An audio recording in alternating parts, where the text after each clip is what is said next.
จะหดเลย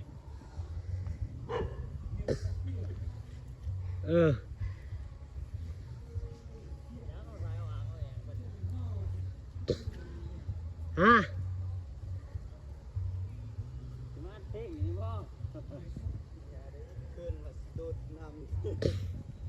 สบายดีทุกคน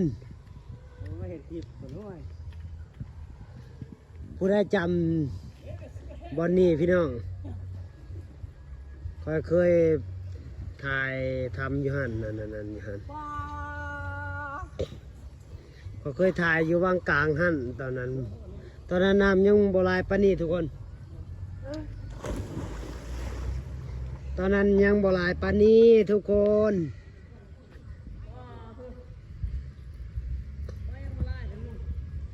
เบิ่งอันตอนเขาถ่ายทำเพลงเขานะอันนี้ใบอันน่ะปะอันน่ะกกยางกันยังก็มีทุกคนตอนนั้นมีอยู่แต่มันเป็นใบแก่นะทุกคนนี่ตอนนั้นเขาก็ถ่ายแต่นี่แหละ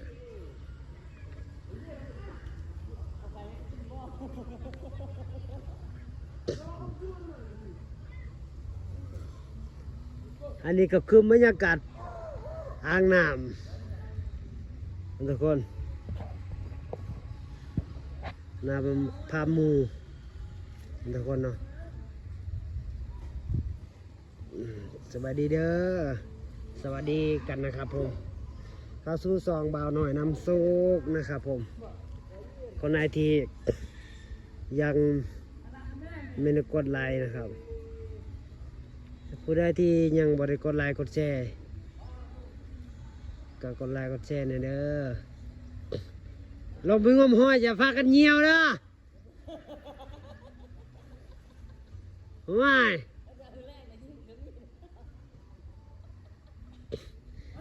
น้ำทะเลพี่น้องเลยอ่างบักง่ายทุกคนเลยผู้อยู่เห็นบ่เดี๋ยวก็สิพาเที่ยวแถวนี้แหละทุกคน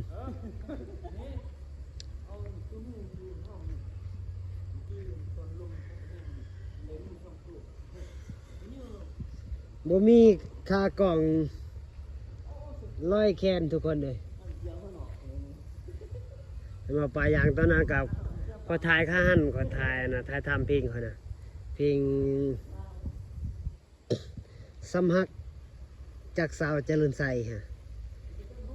นี่ก็ถ่ายแค่นี้แหละแต่ก่อนเบิ้งพี่น้องเบิ้งยางนะน้ำยางเขาจะเบิ้งเห็นบ่อจนเต็มกระโปรงนะทุกคน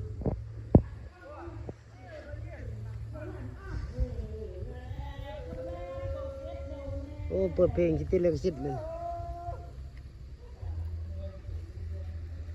เปิดจังมันเปิดยังเพลงมันนะบักควายนะก็ได้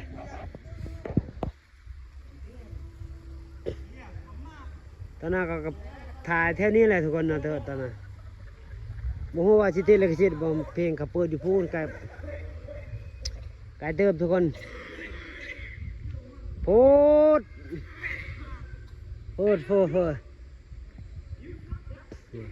ตอนนี้อันน่ะใบกกยางกันเริ่มปงเลยพี่น้องมันเป็นสีเขียวไปแล้วเดือน4นะทุกคนตอนค่อยถ่ายเพลงตอนนั้นยามเดือนยังวะก็บริเข้าไปเบิ่งตั้งแต่ถ่ายตั้งแต่ปล่อยก็บริเข้าไปเบิ่งเพลงเขาเองเนาะมีบุหรี่ไหม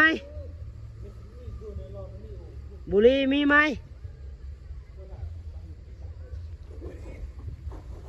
สวัสดีครับนะครับผมสบายดีเด้อ FC ทุกท่านเนาะสบายดีแล้วก็สบายอีกทีเนาะพี่น้องตอนนั้น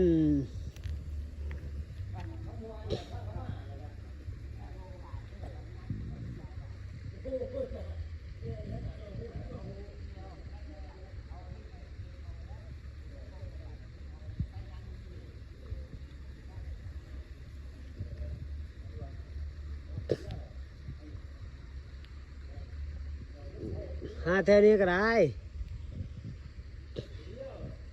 ฮะ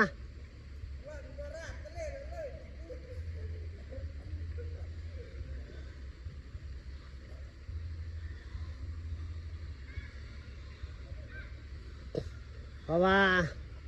มันเป็นของจีนดิ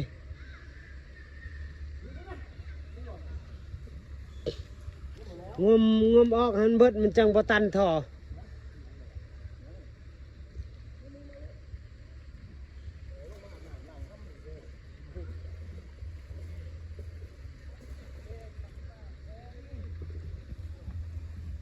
เนาะทุกคนเนาะตอนนั้นอยู่นี่แหละทุกคนตอนนั้นคอยถ่ายอยู่นี่นี่อยู่นี่แหละนี่เดี๋ยวนี้คอยยืนถ่ายแล้วก็เป็นมาพี่ทุกคนเดี๋ยวก็เป็นมาพี่นี่เนาะคอยถ่ายอยู่หั่นก็ถ่ายอยู่วังหั่นผู้ได้จำได้เนาะทุกคนเนาะเดี๋ยวมันก็ใส่น้ำมันนี่น้ำบักรวมบักลายหนึ่ง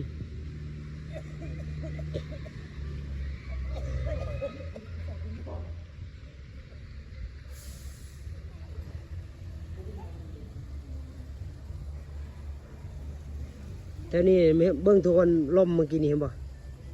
กกยางล่มแหละทุกคนเนาะ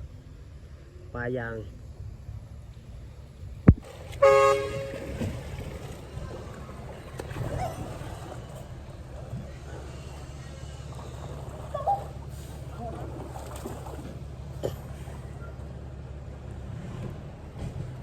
ตอนนั้นอยู่นี่ทุกคนตอนนั้นเขายืนถ่ายอยู่นี่เขาถ่ายเพลงเขาอยู่นี่แต่ก่อนมันยังบ่มีนะทุกคนเนาะแต่ก่อนยังบ่เต็มตอนเขาถ่ายยังเอาคู่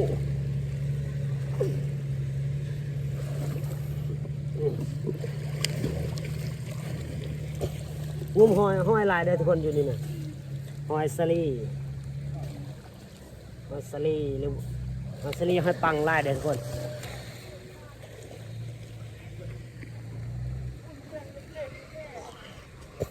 มันเป็นอ่างใหญ่อ่างที่ให้หมูกินน้ำทุกคนแต่อ่างลงมาลังคอยบริเวณอ่างอันนี้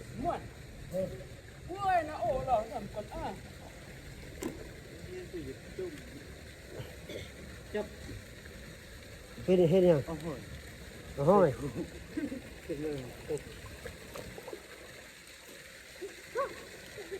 ขอบริกินจักเถื่อห้อยอยู่นี่ทุกคน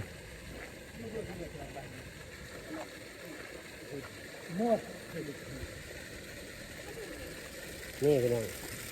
นี่จะให้เบิ่งนี่ตอนนั้นนี่เห็นบ่น้ำมันจะเป็นเท้าเนี่ยทุกคน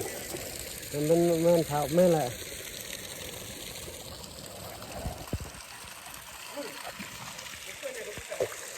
เห็นบ่น้ำเขียวทุกคนเลยน้ำมันปกพื้นเลยทุกคนเลย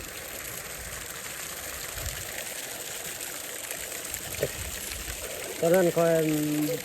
ขาก็มาถ่ายตอนนั้น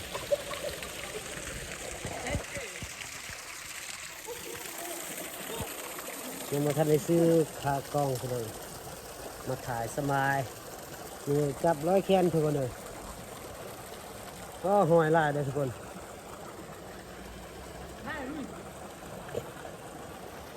หอยราอิลี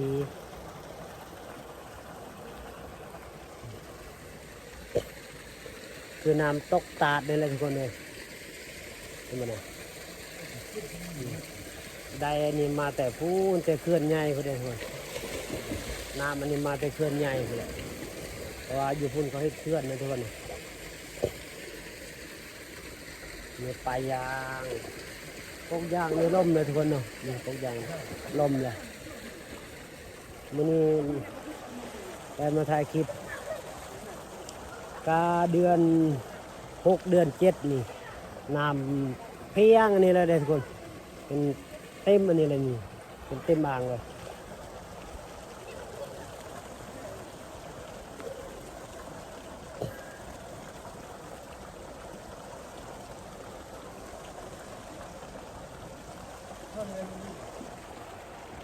คนจีนเฮ็ดอันนี้ยังจะว่า เบิดจากลอยจากกีตือเขาเห็ดอันนี้นะเห็ดอ่างอันนี้เบิดจากทะเลตือเด้อทุกคน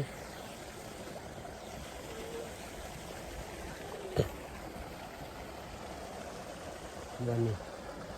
เป็นงมอยู่เป็นงมหอย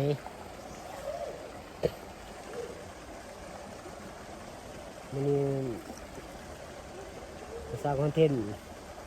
ครีเอเตอร์มือใหม่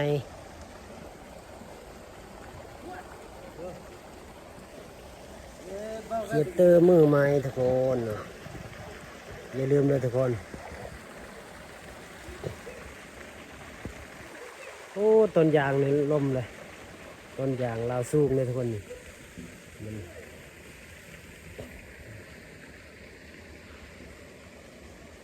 อยู่พี่คุ้นอยู่พี่นี่อยู่อ่างหั่นอ่างนันไซทุกคนเนาะอันนี้มันเป็นหญ้าหรือว่าเท่าวะเท่าเลยทุกคนมันเป็นขี้หนามเนาะ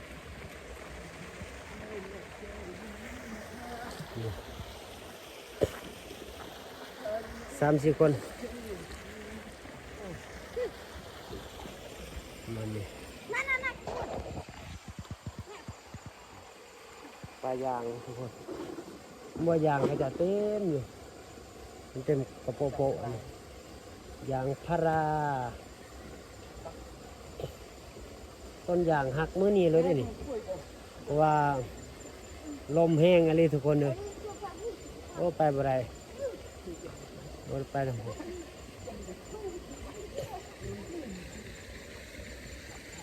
มาทุกคนนี่แต่ปลายาง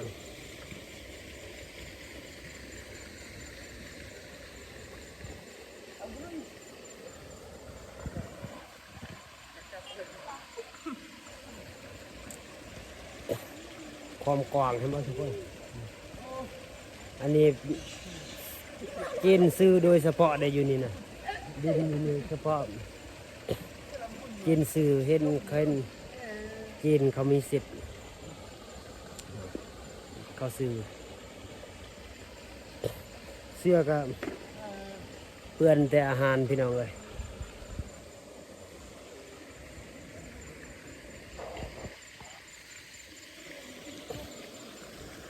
มาพี่มันแซงบ่มีทุกคนอยากดำแน่ดำจนเลื่อมเพราะแซงบ่มีแซงแต่เว้นบ่ถึกทุกคน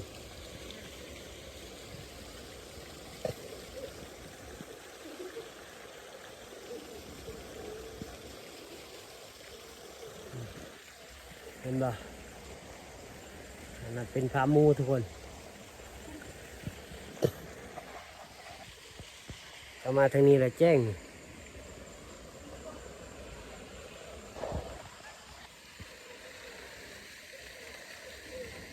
แต่ก่อนนะเบิ้งนี่ทุกคนนี่บิดนี่ทุกคนนี่แต่ก่อนมีปลาได้ทุกคนแต่ก่อนนะแต่ก่อนเขาเลี้ยงปลาอยู่นี่แต่ก่อนคอยเลี้ยงปลานี่อ่างอันนี้แต่ก่อนเขาเลี้ยงปลาคอยปล่อย50 ตัวนี่เลยทุกคนคอยปล่อยอยู่นี่แล้วมันใหญ่แล้วก็กินเอากินหมดเลยเขาเลี้ยงไปซื้นเขาเลี้ยงอันนะปลากินอันนะปลากินแลบแล้วก็ปลาอันนะปลานิลปลาอย่างละปลาหางแดงนะทุกคนเขาเลี้ยงอยู่นี่แหละทุกคน